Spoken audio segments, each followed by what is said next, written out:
Hey YouTube, welcome back. Yeah, welcome to our latest episode.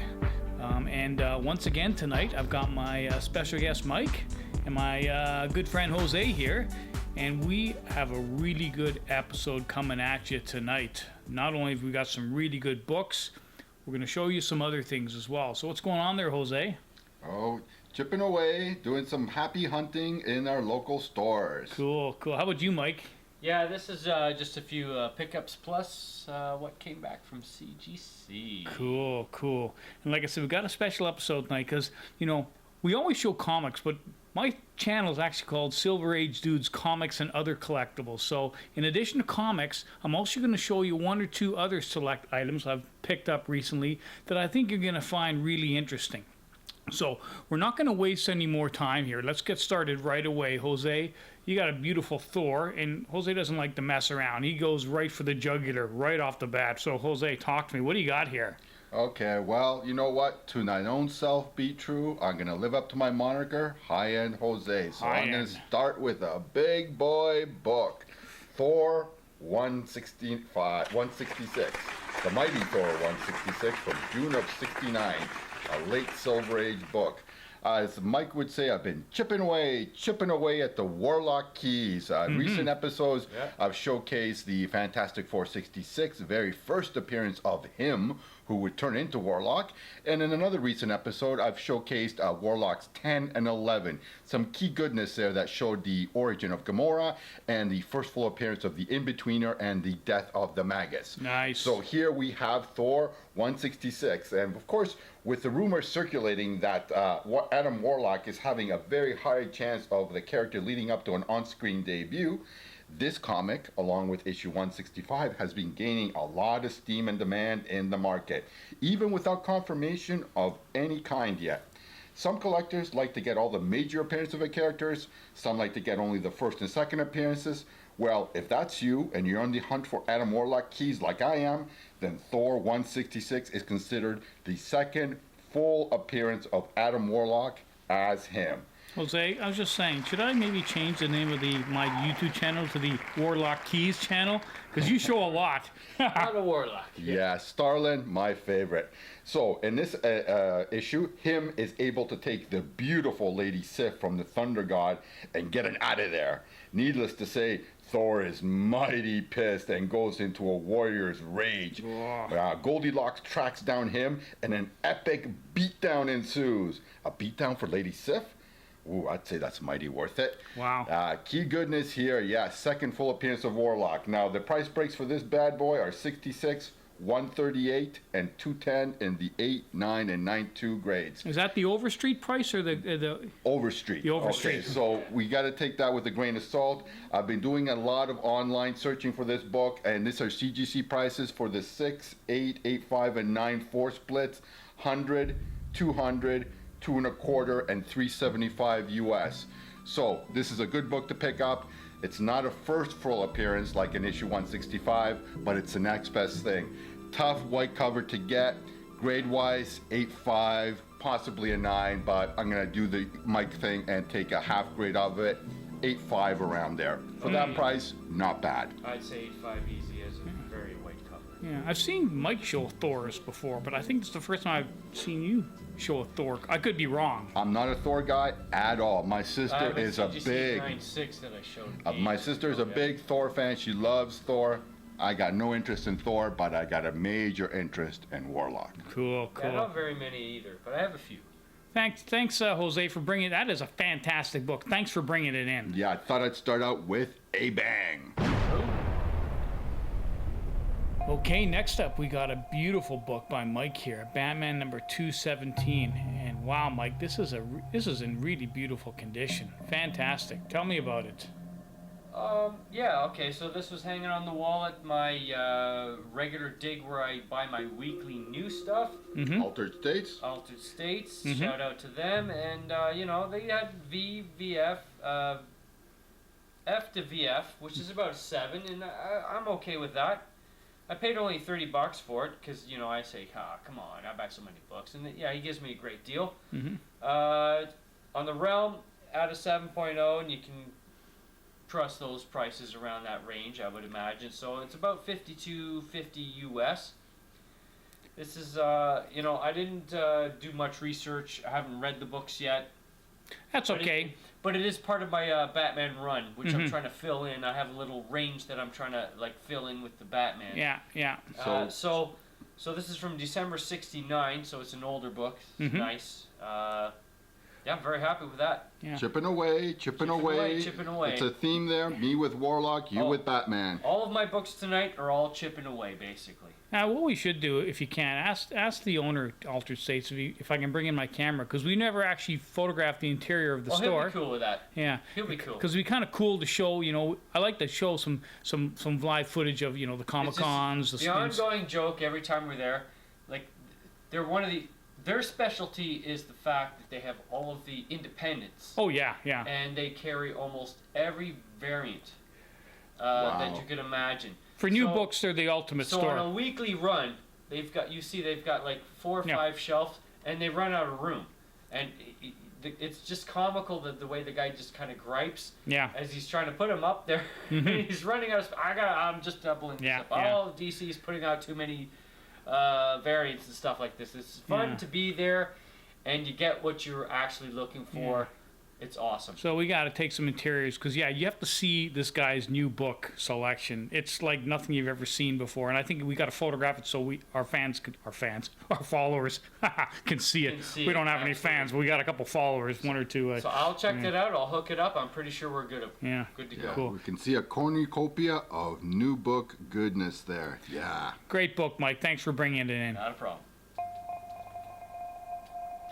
Donnie Darko, you prick. Damn it, I knew I'd be reliving this nightmare. I was with you when you bought this at Retro Rare. You magnificent bastard, you. Yeah. Okay, guys, I had to show this because, as you know, one of our primary stores is Retro Rare Collectibles, and the reason we go there is not just because of the great deals on comics and the great selection, but the great stuff they have there. They have all kinds of collectibles, and this store is so much more than just comics, and that's why we love going there. And as you can see, this is a Donnie Darko script. But not just any Donnie Darko script. This is an original script used on the movie set. And it's got 4 signatures on it. Not 1, but 4. Jake Gyllenhaal, James Duvall, Noah Weil, and Drew Barrymore. And when you think about it, each signature is worth like anywhere from $40 to $60 alone. There's 4 signatures. Guess what I paid for this? Oh, yeah. Let me relive that nightmare again. Tell me again so that I can relive it. $60. Oh, man. Man, I regret ever even having told you about this movie. I remember I told you about this. Great story, really. Great soundtrack. You never even heard of this movie. Yeah. So I mean, that's the great thing about walking into Retro Rare, especially when Jose is there, because Jose's got he's got all the knowledge, and he's got this big brain, all this shit going through his big brain all the time, and he knows what to buy and when. But once in a while, Jose's got that the tunnel vision, and that's where I excel. Not on the thinking part, but I got those cat-like reflexes, the bionic eyes, and the super ninja like move. Yeah. All right. Yeah. So like a lot. So in that respect, Jose is kind of like Lex Luthor with the big brain, and I'm more like Black Panther and Spider-Man and the Bionic and the $6 Million Man all rolled into one. So I use those reflexes. But you're not claiming to be Superman. Not Superman. Okay. But I got those reflexes, and so I zero in on things. Jose, he misses things, so he walked right by this bad boy, and I asked Sandy, man, what do you want for it, man? I expect he's going to ask for $100, $150, $200. When he said 60, I just grabbed that bad. I just grabbed it out of his hand. That's mine, man. Like a karate reflex. Oh yeah, and the nice thing was it wasn't just Jose was there on that day. Mike was there as well. So I ninja'd both Mike and Jose, and I couldn't be happier. And I have it, and you don't, and you don't. You don't have one, and you don't have one, but I have one. You vindictive bastard. Thanks for rubbing it in. Again, high-end Jose, not messing around. Wow, Jose, a beautiful copy of Flash number 155. Wow, Jose, where'd you get this? Do I have to ask? Big P. Now, having seen the Suicide Squad movie recently with you, it got me thinking about supervillain teams. The fact that Suicide Squad has blown past the 700 million mark at the box office, despite being almost universally panned by most critics, makes me think that studio execs are going to be rummaging through their vaults for other supervillain teams for the next potential big screen success. Yeah. A couple of years ago, it was rumored that Spider-Man Sinister Six were supposedly being targeted for a movie. But with Spidey being incorporated into the Marvel Cinematic Universe, it's probably a safe bet to say that this idea is all but dead. But a team that comes to mind, which coincidentally parallels Marvel's Sinister Six almost to a T, is DC's The Rogues. Over the years, the Rogues have appeared as a unit numerous times. According to Comic Vine, the Rogues have appeared in just over 300 issues. By comparison, the Sinister Six have appeared in just under 250 issues. Now, although certain members of what would become known as the Flash's Rogues Gallery were seen in Flash issue 130, this issue right here sees the first true appearance of the group as a single unit. Nice. Now, actually, Overstreet notes the first appearance of the Gauntlet of Supervillains in Flash 130, but I don't think that's correct. Why? Well, for one, and despite the cover, the Rogues never worked together as a single unit in that issue. They're almost not really seen together in that issue either. Actually, the individual Rogue members were still in prison, and it was a public defender named Paul Barrett who's masquerading at different times as Captain Cold, Trickster, The Top, Captain Boomerang, and Mirror Master in public. He was under the control of Mirror Master, and Mirror Master is actually the only one who escapes from prison and faces the Flash in issue 130. Furthermore, the story in Flash 155, as you can see here, is entitled The Gauntlet of Super Villains. And Flash's Rogue Gallery actually do all show up together against the Scarlet Speedster quite briefly in this issue right here. Now, the Rogues that appear in this issue are Captain Cold, The Top, Gorilla Grodd, Heatwave, Mirror Master, Captain Boomerang, and the Pied Piper.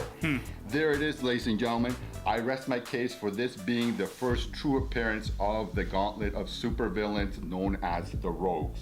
The Rogues are to Flash what the Sinister Six are to Spider-Man, and that is some of their deadliest enemies of the Flash ever to team up, even though Professor Zoom never joined the group. Now, of course, membership had a revolving door of sorts, and Captain Cold was always a core member, but he was often the team leader as well. So, this issue right here is not well known just yet, and it is undervalued for that reason. Let's compare Flash 155 with Spider-Man Annual Number 1 in a little bit more detail. Flash 55 came out in September of 65, while Spider-Man Annual Number 1 came out in October 64. Neither issue featured the first appearance of any villain, but just their first appearance as a team. However, of course, there is one big difference between the two, and the difference, of course, is value. Spider-Man Annual is listed in the latest Overstreet guide at $3,000 in the 9.2 grade. Wow. Yeah, while Flash 155 here has not even broken out yet, and it listed at $200 US only in the 9.2 grade, or 15 times less. Wow. Yes. Now, with a Flash movie in the works and rumors flying that he will be going up not against a single villain, but a team of villains, the Rogues may finally be getting their time in their spotlight. The Overstreet price grades for this bad boy are 64, 132, and 200 in the 8, 9, and 9.2 grade splits. Cover pencils by Carmine Infantino, inks by Murphy Anderson, and the script, The Gauntlet of Supervillains, by John Broome. In this issue, Gorilla Grodd uses his powers to switch bodies with the gorilla in the Central City Zoo, and from there he uses the Flash's greatest enemies to battle the Flash until he can take control of Barry Allen's mind. Even though a significant price was paid for this, I think it is an undervalued comic, and it's something to keep on there on the simmer until it really breaks out. Very nice. Now, that's a lot of information, Jose. It's fantastic information, but let's just synopsize really quickly. This is partly speculation here because you're expecting course. Yeah. this could be, let's just reiterate again, this is the first appearance of The Rogues, DC's Rogues, that team of the greatest villains that the Flash ever faced. They're the equivalent of Spider-Man's Sinister Six. and so you feel that they could be showing up in a Flash movie. Their Now- rumors are that he will not be facing a single villain, but a team of villains in the movie that's And in the Mr. works. Freeze is in the Flash TV television show already, correct? Yes, I think some of these guys have appeared here and there, but not as a team. Okay, so this is a speculation. It's obviously worth what you paid for. It's probably worth more Oh, than you paid definitely, for. yes. But this is a potential 3 or 4 or 5 bagger. If that comes true, if he faces the Rogues in the movie, oh yeah, then you can expect this bad boy to explode. Fantastic book, Jose. Thanks for bringing it in. I had to make the case though for this being the actual first true appearance, because in Flash 130, like I said, it's not the team there. It's just one guy impersonating the team. Yeah. In my opinion, and in lots of people's opinions, not just mine, this is the first true appearance of the Rogues. Cool, Excellent. cool. And next up, one of Mike's books. And here we have Batman number 259, 100-pager. Big book content-wise, but probably not big book price-wise. Yes and no. This is from December 74, and the thing with the 100 pagers is that it's so hard to find them In In that really kind- good condition. in that condition. Yeah. Okay, my whole run, everything I'm showing you tonight, except for the last book, is about a fine to VF, around a 7.0. And yes, it's got, if you look really close, there's some tick marks and stuff like that, some divots. Along If you the try spine. to find yeah. a 100-page book that looks better than that, it is very hard. They're tough books. They're heavy, thickly bound books, and you usually And so get a lot you of get condition damaged progress on the just by spine. reading it the first time. It's really tough. So I paid about $31.87 US for this, and it's worth about $66 in this condition. So I'm happy with the deal I got. Again, from my Altered States place. When I saw it, it's like, pull that down and let me take a look at it. I've been to so many cons and see these 100 pages. Even Pendragon, go through their bins and see their 100 pages. Yeah. They don't look this nice. Mm-hmm. So this, I just had to say, stop. It's a Buy it. beautiful copy, Just that's buy for it. sure. Is this your first 100-pager? Probably because, and it is. I think it is because I've never seen one that I was happy with for the last 3 years. This is the first one that I've been happy enough to buy. It's amazing that they used to make comics 100 pages. 100 Like, pages. like I was reading a book today, which I'm going to show you shortly, and I blew through it in 5 minutes. Oh yeah. Compared to the modern comic books today, how long just would it have taken the artist to work on something, to put out something this large? It's crazy when you think about it, eh? Yeah, but I think that these 100-page books were not monthly titles. I think they're at least bi-monthly or something Yeah. along those Oh, lines. well, they're like a special. Like, I'll give Yeah. you an example. Like, for the newer books, you'll have, I've never seen 100. There's the odd 80 pagers that might come out every once in a year. Now it's a big deal if it's a 40 pager. Yeah, Kind of loud. yeah. But an 80 pager will come out every once in a while, and the retailers, as well as DC or Marvel, will charge double the price. It's 2 books in one, so they're going to charge you double. It'll have like a $7.99 or an $8.99 price tag on it. Good pickup, Mike. Thank you. And for our next segment, Harley Quinn from the Black and White series. I picked up mine when I traded in some low and mid-grade Silver Age books from Paradise Comics. Paul, where did you get this bad girl? Where else? Retro Rare Collectibles. Shout out to Sandy. Hey, Yeah. Sandy. Yeah, this is one of my more recent pickups. I only picked this up in the last I think I picked it up 2 weeks ago, actually. Yeah, she's brand new to the market. Yeah, brand new. This is the newest DC Batman Black and White series statue. So Harley Quinn, designed by Lee Bermejo. I don't even know how to pronounce it. Bermejo. It was a Spanish name. Yeah. You would know better. Jose would know better than me. Yeah, and the first thing that catches you on this statue is how striking the face is. It's absolutely spectacular. They did such a great job. Yeah, for a smaller statue, and she's about what, 6 inches or so. Mm-hmm. The detail is outstanding. Yeah, You gotta have that. and this is the only second black and white series statue I've ever bought.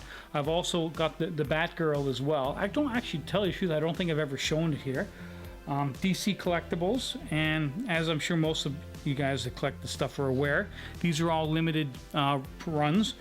Mine is number 2621 out of 5,200 units that are made, and I just can't say enough about it. I just think she's absolutely beautiful.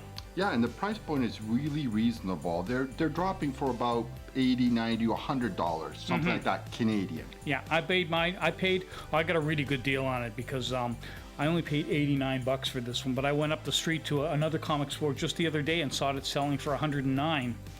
And the 5200 is based on the new 52. That's why all of the pinups and stuff like that were the new 52, so they went 5200. Yeah, yeah. And me and Jose were just talking about statues that are coming out lately, and not seeing the detail in Marvel statues that we'd like to see. So we've been basically picking up DC ones. Yeah, DC has done a better job as far as franchising, marketing, and licensing out their products. Marvel's behind the 8 ball a bit when it comes to their statues. I guess it's one of those things, they're owned by the House of the Mouse, so maybe they want to do things their own way in their own time. But definitely DC has the advantage when it comes to statues. Anybody who's a statue collector would probably tell you that. Yeah, yeah. And of course, hand sculpted cold cast porcelain, and of course, Harley Quinn's really popular. So if you're interested in this one, you probably want to pick it up soon because she won't last long. Most of the stores are already sold out of them. Yeah, once they're gone, you can pay some really bloated prices online. So pick it while it's there, otherwise you will regret it. Absolutely. You know, Jose, you're going to make us look bad. You keep bringing in these high-end books. You're going to make us go spend more and more money. It's going to be like the mutually assured destruction thing. Spending you to the ground. Spending me into bankruptcy, yeah. Marvel Team Up #1. Wow. Okay. Nice book. Of course, it's my book. So when I finally watched the Captain America Civil War movie, I loved it. One of my favorite scenes was Tony Stark and Peter Parker in Parker's room. I just loved the take on Parker and Spidey. Just as entertaining were Spidey's fight scenes during the hero versus hero battle on the airport tarmac. I just dug the banter, the annoyance of Spidey's friends and foes. The whole thing just transported me to the days of my teenage years when I just loved reading Spider-Man. The movie got me thinking about Spidey's interplay with the other heroes in the Marvel Universe we all know and love. When done right, it's very enjoyable to watch. Now, all of this leads me into Marvel Team Up issue #1. Team Up books were nothing new when Marvel Team Up first started in March of '72. DC had The Brave and the Bold and its Batman team-ups running past 100 issues by then. But what Marvel, and more specifically Marvel Team Up, did better than anybody else was parlay the chummy quips, the timing, and the humorous banter into something fans really loved. I know I certainly did. When Marvel Team Up was published, most of Marvel's heroes were not even a decade old yet. Spidey wasn't even 10 yet. And the way that Marvel Team Up was written with Spidey co-starring with other Marvel stars had a great influence on furthering along the whole Marvel way. Marvel is not done innovating. We can look at the Marvel Team Up run as a template for the way Marvel writes today and for the way they portray that on the on-screen hero interaction that Marvel is doing so well with these days. I believe that Marvel Team Up made Marvel better. Yeah. It was an innovative title that took Marvel Team Up, the company's best characters, and brought them together in a way that created deeper, more layered characters. And though Editor-in-Chief Stan Lee planned the Team Up to rotate through multiple anchors, including the Human Torch and the Hulk, it was very clear early on that this would be a Spidey title. It's kind of like the second Spidey title the way I see it, pushing 1976 Spectacular Spider-Man to third. The great Gil Kane cover delivered in that uber collectible square picture paint cover style of the early Bronze Age makes this comic book quite the eye catcher, especially in high grades. Yeah. The most recent sales have been flat, with results coming in below guide, if you can believe that. A CGC 9.2 earned just $239 earlier this month, while a CG 9.0 got only $175. Wow. This book is super scarce and very high grades. That tough black cover makes 9/6 and 9/8 almost impossible. Yeah. At this point, only 13 of the 649 universally graded CGC copies come in at a 9.6 or better. Try to stick to grabbing a nice, crisp, tight, and well-centered 9.2 or 9.4 copy. They're bargains at these prices. So, to sum up, the Overstreet price breaks for this bad boy are 83, 182, and 280 in the 8, 9, and 9.2 grade splits. That's amazing, Jose. And you said that a 9.2 recently sold, a CGC 9.2 for how much? $239. That's a steal. That is Yeah. a steal. Yeah. It's Yes. under guide. In a seller's market, when you find Oh, those kind man. of prices, snap them up. Yeah. Absolutely. That's a beautiful book, Jose. And it's in great condition. And for under $100 Canadian, I think you did pretty well. This is a book that I picked up when I first started collecting again about a year and a half ago. So I think it's come away since then. I don't think you could find it in this grade, which I think it's about a 7, maybe a little higher, but definitely a fine, very fine. For $100 Canadian, which is what, $75 US, I think I got a steal. Oh, I for think sure. so too. Yeah. Great book, Jose. Thanks for bringing it in. No problem. And now for the finale of our extravaganza, here is a big, big book. Man, I know I'm high-end Jose, but it's just staggering how much this thing has popped. Wow. Yeah, I got blamed for stealing this for sure. You stole it. This was from the Niagara Comic Con. We've shown it in an early raw version of it. Before you got a CGC, yeah. And if you look at the old episode, it shows it in a Big B price tag of $20. Yes, I paid $20 for this book. $20 Canadian, $15 US. Canadian, You yes. spend about $60 slabbing it. So all in, all together, you're in $80 for this thing, which is what? Yeah.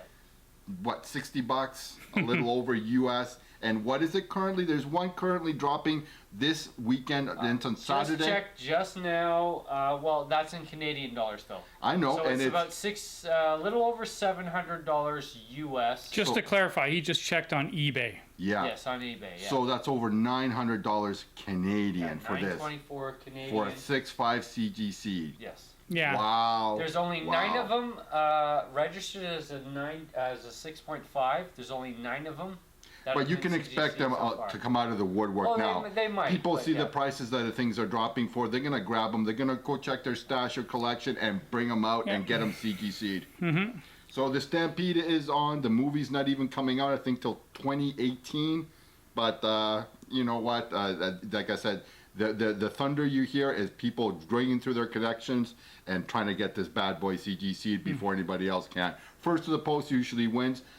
It's a tough thing trying to decide when you actually drop the hammer on something and actually sell something if you want to basically capitalize on market demand. Yeah. I mean, Alan Greenspan, I know he's discredited, but he would call this irrational exuberance, man. Like, seriously, $900 for a first Mira? 5 years ago, you couldn't give the book away. Yeah. Well, that's it. I bought it 3 years ago, and here's the thing. 3 years How ago? did- Not that 3 years ago. No, what, year and change ago? You bought it at the Niagara Comic Con.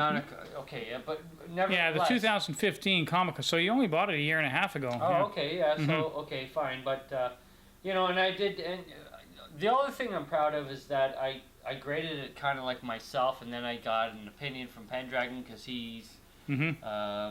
Yeah, you were spot on that bad boy. And but the worst, and I mean the notes would probably show it, and I don't need to see the notes because it came back what I wanted it as. But the worst of it is actually the cover. The first couple of pages actually gets better as you read through. Yeah. Because I got the chance to read it. It's not a series that I collect. So, but I did see a bargain when I saw a bargain. I had to take it, and I'm really gonna. Yeah. I'm happy with that because you know, and I read it and I enjoyed it and stuff like that. I mean, I like Aquaman and the others and stuff and the newer stuff, but Well, without question, you definitely Oh, walked man. away from the Niagara Comic Con with the best deal. oh yeah, That's for you. probably Probably the will that best ever deal in the entire happen? con. Will it ever happen again? Who knows? Sure, it will. Sure, It's like winning the lottery. it doesn't. really. It doesn't happen very often. But you paid what, $20 for this book? $20. Yeah. Well, just a cautionary note, like I said, nothing ever goes up forever. Like I said, if you want to Oh, yeah, capitalize for it, sure. it's all about timing. You Yeah. can't hold on to it forever. After the movie drops, you never know whether it'll be ever this price again. Case in point, our 142 and 143 X-Men's came down a lot. Well, that is a fantastic book, Mike, and I can't think of any better way to end this episode than your CGC first appearance of Mara. Is this your first CGC book? Second. Yeah. And yeah, I absolutely love it. I'd love to pick one up myself. I know Jose's got a raw copy. Of second appearance, issue Yeah. 13. Oh, so you don't have this one yet? No, Yeah, I don't yeah. have this one. No way. But anyways, yeah, I mean, beautiful book, Mike, and I can't say enough about it. And thanks for bringing it out. And you guys that are watching, appreciate it. And if you like what you saw tonight, leave a comment because we love reading them. And we will see you next time. Hoy hoy. Yes, Mike. Yes, yeah.